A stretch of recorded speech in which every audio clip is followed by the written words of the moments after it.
얼마 전 KF-21 전투기가 35차 비행에 성공하자마자 미국 바이든 정부 측은 진심으로 당황한 모습을 보였습니다.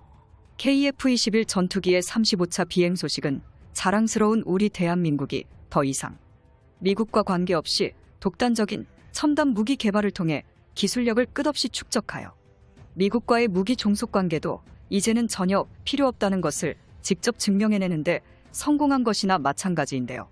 이 말은 즉슨 과거처럼 더 이상 F-35 전투기나 F-15K 사례처럼 미국의 갑질에 일방적으로 휘둘리지 않고 완전히 독자적인 우리나라만의 무기 플랫폼을 혼자서 구축할 수 있다는 것입니다. 35차 비행 이후 우리나라는 현재 KF-21 전투기의 전자장비인 IRST 전자장비의 스텔스 개량화를 마침내 끝마쳤습니다. 이번에 있었던 기술 개량은 KF-21 블록2 스텔스기를 염두에 둔 판단으로서 스텔스 RCS 수치의 가장 핵심적인 내부 소재화를 통해 미국산 F-35 전투기를 뛰어넘는 RCS 수치를 최초로 기록하며 5.5세대급 스텔스 관련 핵심 소재들을 하나씩 국산화하는 데 완벽히 성공할 수 있었습니다. 미국 정부의 기술 협력이 전혀 필요 없어진 우리나라가 독자적으로 개발한 한국형 IRST는 목표물을 실시간 추적할 수 있고 미사일 등을 신속히 포착하는 적외선 추적 장치 등으로 성능을 최대치로 끌어올리는 데 성공했습니다. 이러한 100% 국산화 기술력들은 향후 한국의 차세대 블록2 조립 방식에 투입될 것이며 공군력 강화에 크게 기여할 전망입니다. 그런데 최근 이 소식을 본 미국의 바이든 정부가 록히드 마틴의 해외 수출 라인을 보호하기 위해서 우리나라가 제작 중인 KF-21 전투기에 들어가는 몇 안 되는 미국산 부품 수출에 또 다른 방식의 강력한 제약을 걸 것이라며 록히드 마틴 측의 행동에 여러 가지 징후가 포착되었다는 군사 전문가들의 유력한 주장이 일관적으로 등장해 큰 충격을 주고 있습니다. 이에 대해 우리 대한민국 역시 KF-21 전투기에 들어가는 부품들을 신속하게 국산화하지 못한다면 미국의 무기 종속에서 빠져나오지 못할 것이라는 예측들이 많은데요. 그러나 현실은 절대로 미국 바이든이 원하는 시나리오처럼 흘러가지 못할 것입니다.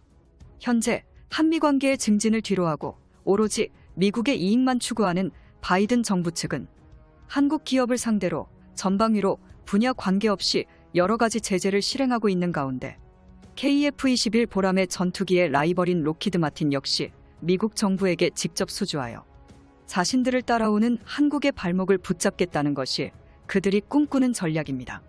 사실 록히드 마틴 입장에서 본다면 한국의 성장 속도는 세계적으로 유례없으며 정말로 말이 안 될 정도입니다. 보람의 전투기 개발을 선포한 지 단 20년 만에 한국의 부품 국산화력은 40%에서 80%로 성장했고 1호기부터 시작해 5호기의 실물에 이어서 35차 비행까지 완료했으니 미국 바이든 측에서도 어떻게든 한국의 성장을 막기 위해 다급해진 상황입니다. 이에 대한 유력한 증거로 작년 미국의 록히드 마틴은 한국의 항공 전자장비 산업체계가 예상보다 빠르게 성장하고 있다는 보고서를 발간한 적이 있습니다. 보고서 내용을 보면 미국 매체에서는 KF-21이 한국 공군에 전력화됐을 때 주변국들에게 얼마나 위협적인지에 대해 추측하며 충격을 주고 있습니다. 미국 싱크탱크 사이에서는 한국이 500대의 KF-21을 확보하게 된다면 대한민국의 군사력이 비약적으로 향상될 것으로 전망했기 때문입니다.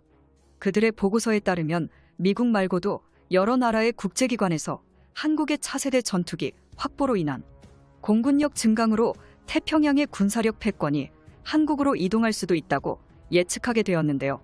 즉, 미국의 록히드 마틴 역시 KF-21 전투기가 고난이도의 생산 라인 구축에 성공했다고 인정한 것입니다.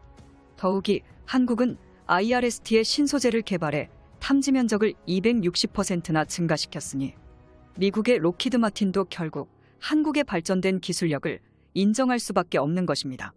이러한 이유로 KF-21에 장착할 IRST는 물론 FA-50 공격기의 장착까지 모두 진행해도 충분히 남을 만큼의 IRST 전략 자산을 대한민국이 직접 보유했다는 평가가 미국에서 지배적입니다.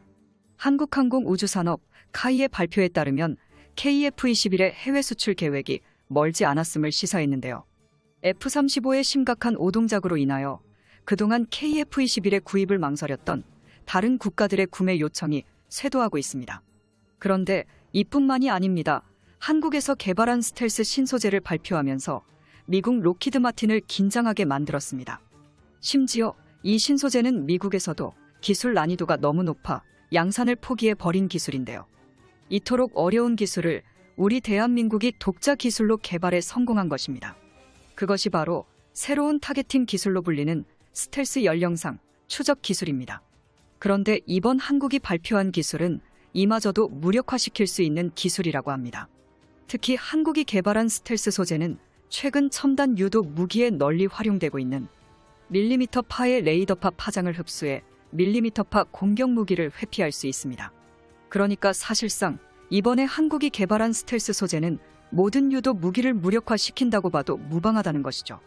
관련 업계의 많은 전문가들은 이번 한국이 개발한 스텔스 신소재는 현존하는 탐지 장비로는 KF-21에 대응할 수 없다는 결론이 나오고 있고, 놀라운 점은 이뿐만이 아닙니다. 심지어 KF-21을 사용하는 공대공 공대지 미사일에 특수 스텔스 소재를 덮는다면 가뜩이나 스텔스 형상으로 잘 잡히지도 않는 공격 무기들을 더욱 잡을 수 없게 만들어버립니다.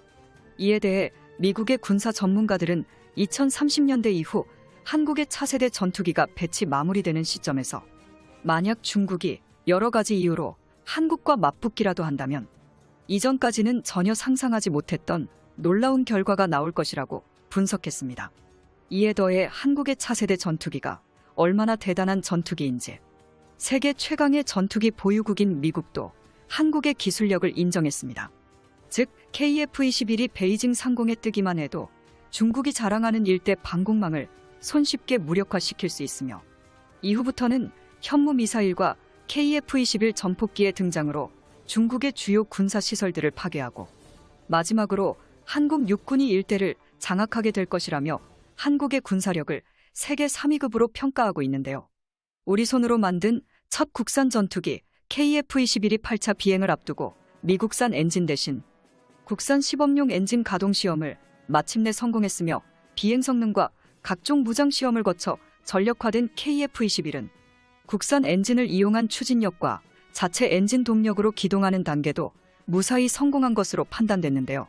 슈퍼크루징으로 기동하기 위한 엔진 최대 출력 시험까지 통과하면 사실상 국산 엔진은 이륙을 위한 준비는 끝마친 것으로 평가됩니다. 이 때문에 그동안 한국의 KF-21을 두려워하던 미국 바이든 정부와 로키드 마틴의 각종 제재가 우려되지만 앞으로도 우리의 대한항국은 이러한 문제들을 슬기롭게 해결할 것입니다. 우리 대한민국이 지금처럼만 전투기 개발 강국으로 거듭나길 진심으로 응원하겠습니다. 영상의 정보가 유익하셨다면 시청자 여러분들의 구독과 알림 설정 항상 진심으로 감사드립니다.